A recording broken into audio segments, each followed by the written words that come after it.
Hey everybody, I'm John. I collect cards. Hope you're all doing well. It is Thursday, January 25th.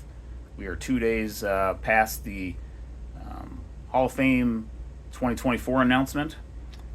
So congrats to Adrian Beltre, Joe Mauer, and Todd Helton, who will join Jim Leland in Cooperstown this summer. So it should be an exciting weekend in late July. I believe that weekend is 1 week before the National. It usually is. In this video, with that Hall of Fame theme, I'm going to take a few minutes here and share a few cards I've picked up lately of some Hall of Famers. The highlight of this video is going to be a Hall of Fame rookie card trio that I was excited to get, and I've been doing some buying this month to start the year, and so I'm going to talk a little bit about it, and so I turn the phone around. So stick with me. All right. So I thought I'd first show a few cards, or three cards here, of one of each of the new crop of Hall of Famers elected by the Baseball Writers Association of America. I don't have any particular special Todd Helton card, actually, because really for all three players here, Mauer, Beltre, and Helton, I just wasn't collecting at that point, so I don't have player era cards from any of them, at least right now, and I don't see that changing anytime soon. But these two here from 2021 Topps Chrome Platinum Anniversary. This Joe Mauer is numbered to 100. It's a pretty cool red parallel there. I forget exactly what they call it. Cracked ice, maybe. Numbered to 100. And then I have this Adrian Beltre autograph from 2021 Topps Tribute that's numbered to 25. Number 1 out of 25. A really nice orange parallel. He's got a great signature. And I really like the design that they did for Tribute Autos in 21, the main autograph line, kind of incorporating the diamond with a pretty nice up-close player portrait or action shot. In this case, an action shot for Beltre. He had a pretty cool swing, actually. He often had his knee touching the ground or close to it. He really got down there, and when he driving the ball, he was a good player to watch. He's a really solid player. And congrats to all three of our 2024 inductees who are going in with Jim Leland later this summer to Cooperstown. So thought I'd share those to start. But again, the main course for this video, so to speak, is to talk about some of the pickups I've been making this month. I have been buying, like I mentioned, and a lot of my buying has actually been on exploring the auction house web platforms.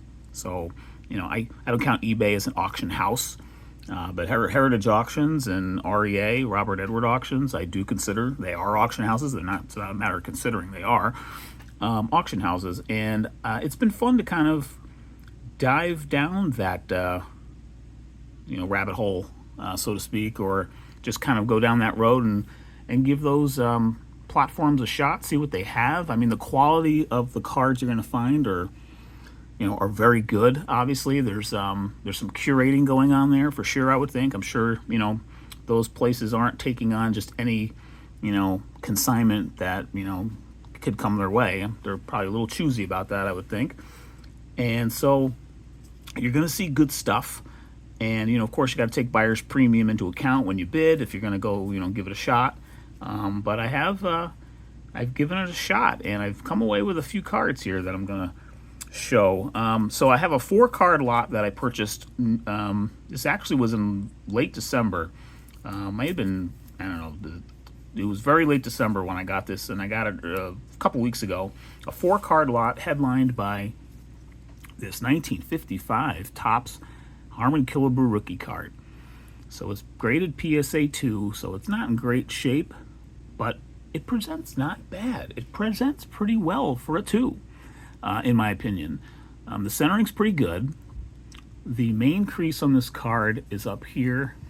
There are 2 primary creases on it, and if I can get the lighting kind of hitting it right, you could sort of notice there's a groove kind of going across here that kind of runs to about there. And then there's another crease that you can sort of catch it a little bit better there.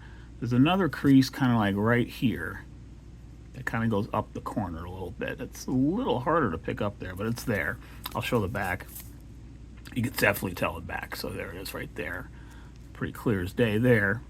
But beyond that, the card, again, the centering's pretty good. It's maybe a touch up in terms of up down or top bottom, little top. But beyond that, I think it presents okay, better than okay. It's got some white flecks there, representing some paper loss on his face, and there's a little bit of a peel up there on that top right corner too. But again, I think that's a pretty decent too. I really do. And so along with that card, I also picked up in the same lot, not one, but two Topps 1955 Phil Rizzuto cards. A card, none of these cards, so I have two of these now, although actually I have one because I just sold one of these, which I'll talk about here. One of these came back in a 3, the other came back in a 2, and as you can tell by the serial numbers here, the cert numbers, these were all from the same PSA submission fairly recently, probably a year ago or less. So it's nice that they're in new slabs. This 3 is kind of has a bit of a tilt or a diamond cut to it. You could tell by the bottom mostly. And then on this one, the centering's actually pretty good on this card, but it's got that big crease right there on the top right, and it has another one on the left as well going down. It's a little harder to pick up on the front, but you can sort of see it there. But the color on the 2, along with the centering being better, the color on the 2 is actually better than the 3.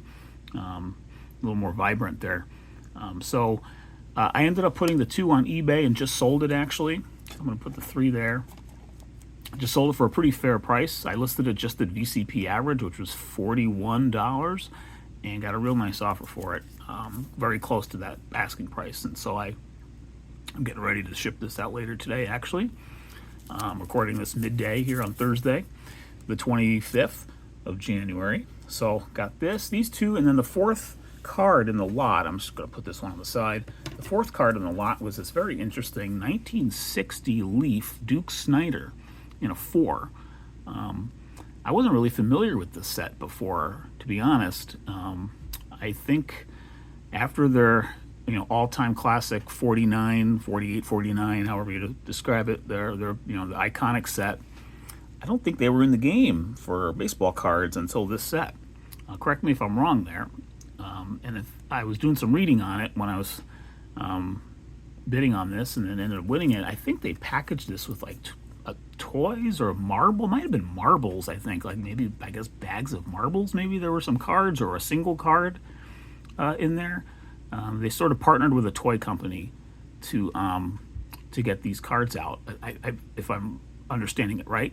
And it's a pretty simple design, but black and white photo. But I actually kind of like it, and I like just having the example from the set, frankly. And actually, the bottom with the big block name and kind of the block name in particular, it actually kind of evokes that 48, 49 set a little bit, because that's how they presented it, obviously in bright, bold colors for that set. But it sort of harkens back a little bit to that set. So I think that was a cool card too. And so what I liked about the lot deal was, if you kind of divvy it out what you end up paying, kind of throw arbitrary numbers, I guess, but you kind of divvy up that overall hammer and buyer's premium price. Each of the cards came out less than VCP average, which I thought was pretty good. So it's I kind of had been keeping an eye on lots on on Heritage or REA, just to see if there are any opportunities out there on that. So I enjoyed picking these up, and like I said, I just sold this the 2 Phil Rizzuto here in the PSA 2. Let me get that out of the way. It's a random piece of paper on my table. That was I thought a pretty good result. And then 2 other rookie cards I'm going to show here for vintage that I picked up this month. This one, a PSA 6 of Juan Marichal, 1961 Topps. Also got this in a Heritage lot, or not lot. In this case, it was a single card for the auction lot. And I got this with the buyer's premium. Came out to be $180. VCP average right now on a 6 for PSA is a little over 200. I believe it's in the 210s. So I think I came away with a pretty good deal on this one. And it's off center left, but the image itself is in pretty nice condition, and the corners are pretty razor sharp. This is a fairly common off center card from what I've been able to sort of look at other examples. It's left quite often, off center left on the front, and you could tell the off centerness continues on the back. But I think this is overall pretty nice PSA 6. This was on my VCP want list, and so I ended up picking it up a little sooner than I thought maybe I would. But yeah, there it is. And wouldn't you know, on the same day, on the same Sunday night a couple of weeks ago, this one here I'm going to show I got on eBay a couple of hours before I got this. I was not planning for it to happen. I was tracking them both.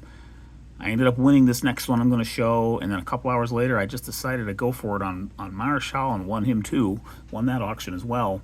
But before that one, I won this auction for a 1969 Topps Reggie Jackson rookie. So this is a decent example, I think.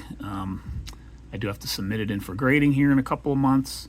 I have a few cards in front of it that I'm going to send to SGC first. But, off center left as well, so I guess I got a little theme going there.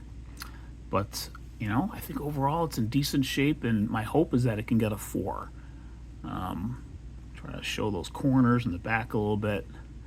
My hope is that I can get a 4 on this.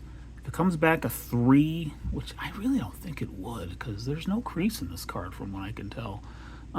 If it came back a 3, I'd be, a little, quote unquote underwater on it, but not a whole lot. And in the end, it's a Reggie Jackson rookie. And this was on my VCP want list as well, so I'm thrilled to have this example, and really looking forward to getting it slabbed. I think it's got a good chance for a 4, and maybe even a 4.5 on a good day, which sets up pretty well for what I paid for this one. So got this one for about, I think it was about 125, maybe 128 raw.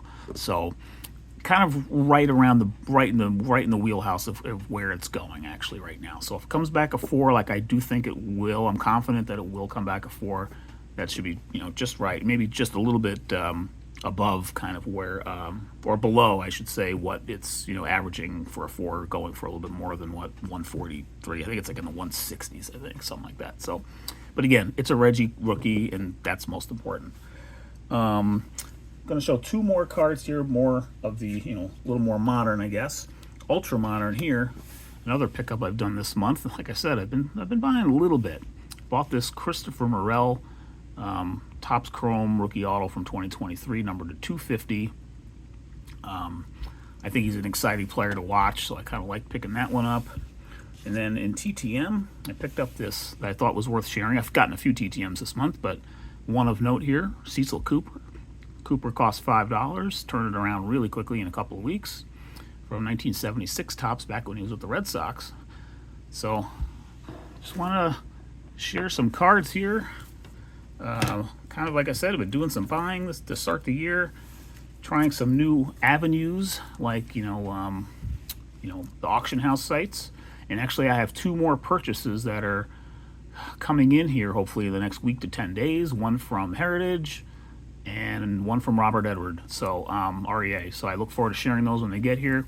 But with that, I'll wrap this up. I can't really position this very well at this point, so I'm just going to sort of hold it like this. But I will see you on the next video, and thanks for watching.